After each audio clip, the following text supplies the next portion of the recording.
First of all, on behalf of my wife and my sons, and on behalf of my other family, our people at the Office of Chief Medical Examiner, we wish to extend our deepest sympathies to the families and everyone else who has been so hurt by this event. Our thoughts and our prayers are with you.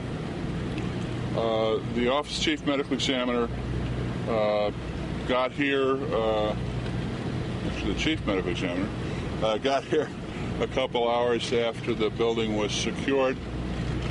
We were here until approximately 12:30 last night.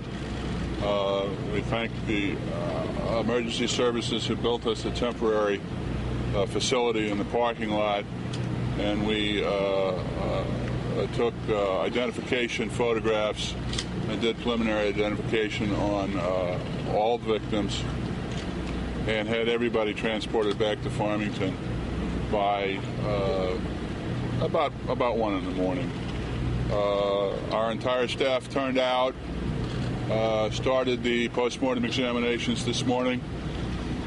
We completed the children by about 1:30, and I believe everybody except the assailant and his mother will be finished tonight, and I'll do those tomorrow morning.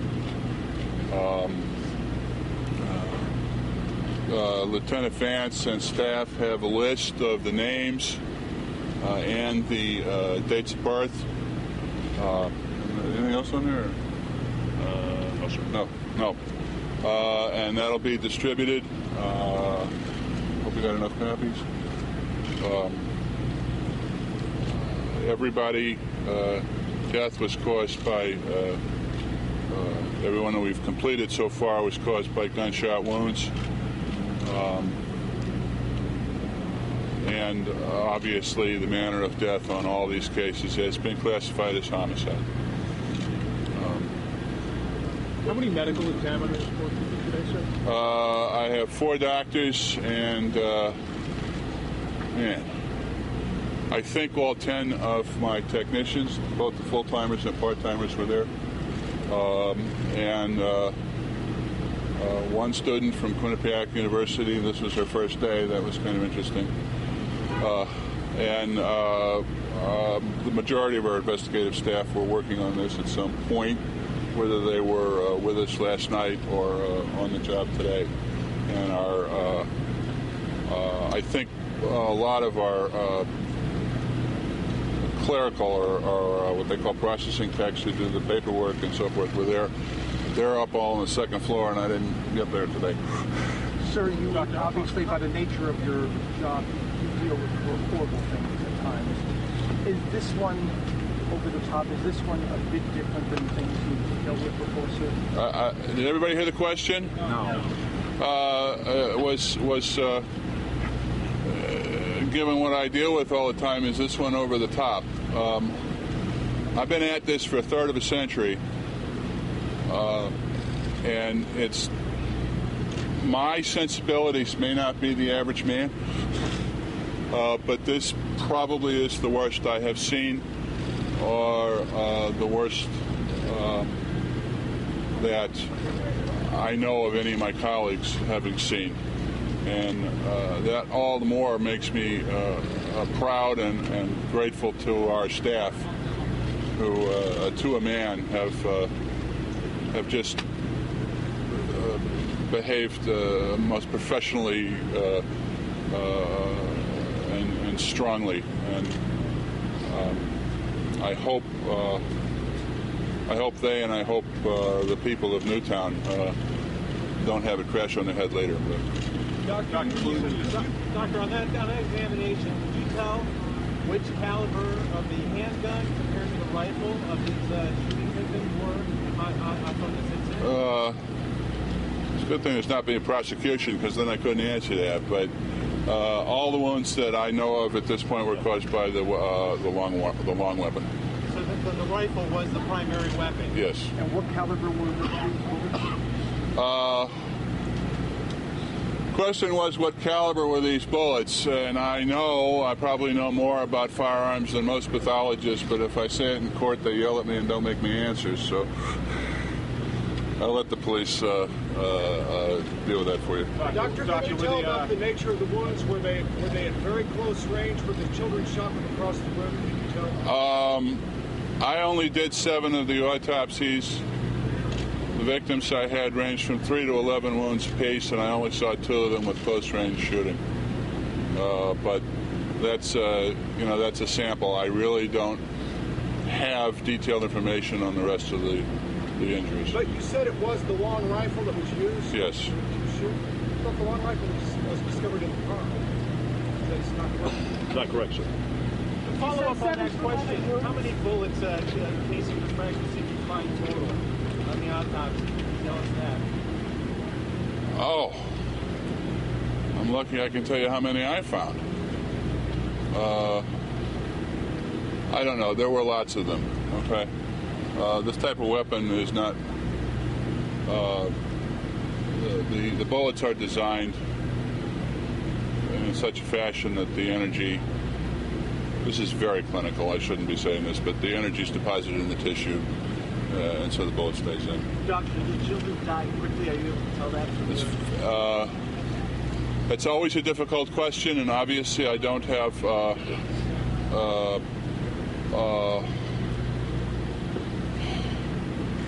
I don't have detailed information on all of them, but this is a very devastating set of injuries. Did they suffer? I don't. The best of my ability to answer that question, which is always less than perfect.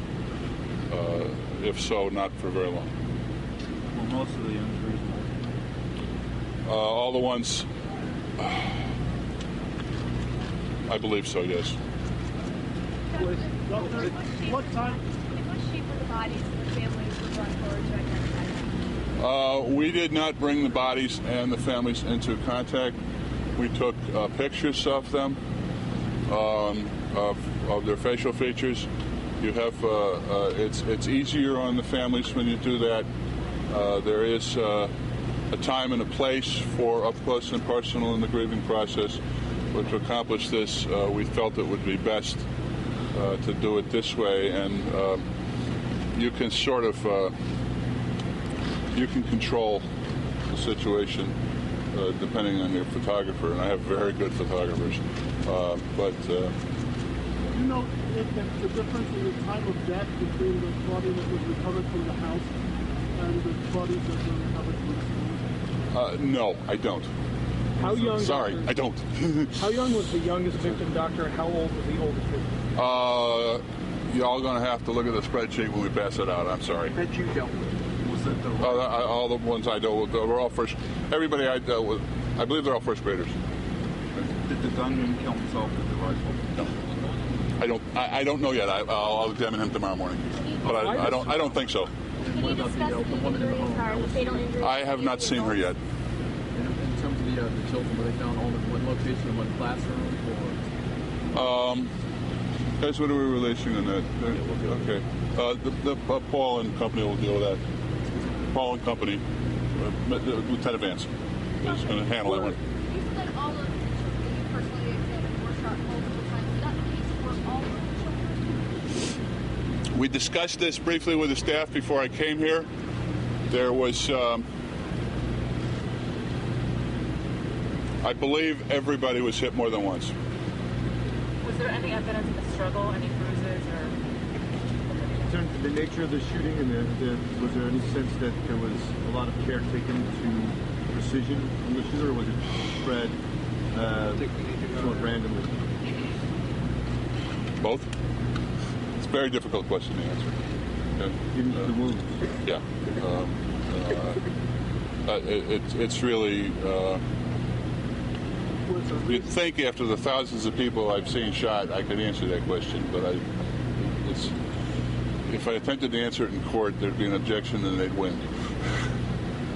Doctor, can you describe, you said you did 7 personally. What these kids looked like when they came to you? What were they wearing? Can you describe what they're wearing cute kid stuff.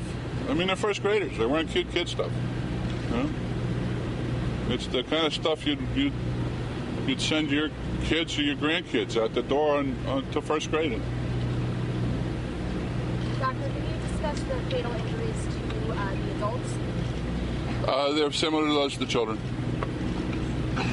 Doctor, the children that you autopsied, where on the bodies were those wounds? All over. All over. What about his mother? Pardon? I have not examined her yet. That'll be tomorrow morning. Were they sitting at desks or were they running away when this happened? I'll let the guys who the scene guys address that issue. Okay. Obviously, I was at the scene. Obviously, I'm very experienced in that. But there are people who are the number one professionals in that. I'll let them handle it. Doctor, you said that the bodies that you examined, the 7 had 3 to 11 shots. And that's just the ones that I did. Yeah. Just the one you examined. So this man was they're shooting repeatedly. I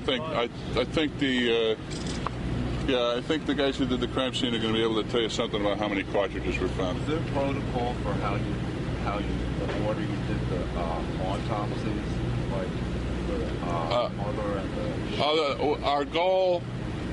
Our goal was to get the kids out and available to the funeral directors first, just for obvious reasons. How many boys and how many girls? I have no idea. Doctor, I don't know. You said before when I asked you about, you said a third of a century, this is the worst you've seen. I know you're a professional again, and I know you have a veneer that you put up. Were you emotional at any point? Did this get to you at any point where you had to fight back tears? Not yet. Okay? But, there have been times in my career when for reasons I don't appreciate, go in the locker room and sit down and cry. But and I think if you don't have to do that, you shouldn't be in this business. But for this one, not yet. Notice I said yet. Okay. All right, folks. Thank you very much. Can you say and spell your name? Yeah, sure. Just I hope you all put this in your calendar because. In 31 years and 26 as chief medical examiner, this is only the second press conference I've given. It's H. Wayne, W-A-Y-N-E, Carver, C-A-R-V-E-R, and it's the second. And that's why I don't use the H, because when my father asked my grandfather, he said, fine, but as long as you never call him Harold. So can you just, real quickly, you said, did they set up a tent in the parking lot? It wasn't a tent. It was this magnificent thing. It's sectional and it sticks together with Velcro, and then they stake it to the ground, and electricity and lights and heat appear. It's from the Department of Emergency Management, and I think it came from the Army, but I'm not sure. I think it's these things that they use to set up field hospitals very quickly, mobile hospitals. And have all the children's bodies been returned to the parents or mortuaries? I don't know. The mortuaries have all been called. Yeah. But they're ready to be released, these bodies. The paperwork's been done as of 1:30. The paperwork is done then, and if the usual drill is the funeral homes call us, and as soon as the paperwork's done, we call them back. That process was completed for the children at 1:30 today. You transported the bodies where? To our office in Farmington. Farmington. And how do you transport them? We have our transport vehicles. See how many vehicles? We have 3 vehicles and a lot of guys to drive them. These vans or we're actually, one of the highlights of my administration is that we make them as nondescript and unmarked as possible. It's to foil you guys. No, they started out at 6. When you removed the bodies, can you tell us how the numbers were coming out of the 2 classrooms of the victims? Were most of the victims in both of those classrooms? I don't have the differential between the 2 classrooms.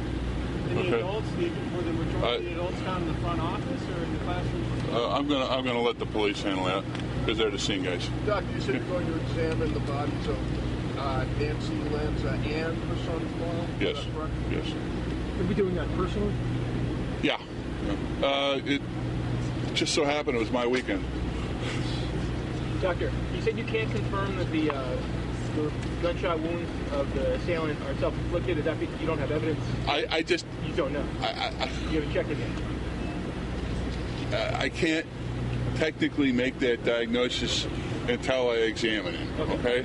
I mean, I don't want to belabor the obvious. That's what everybody believes at this point. But in terms of my fiduciary responsibilities, I haven't executed them yet.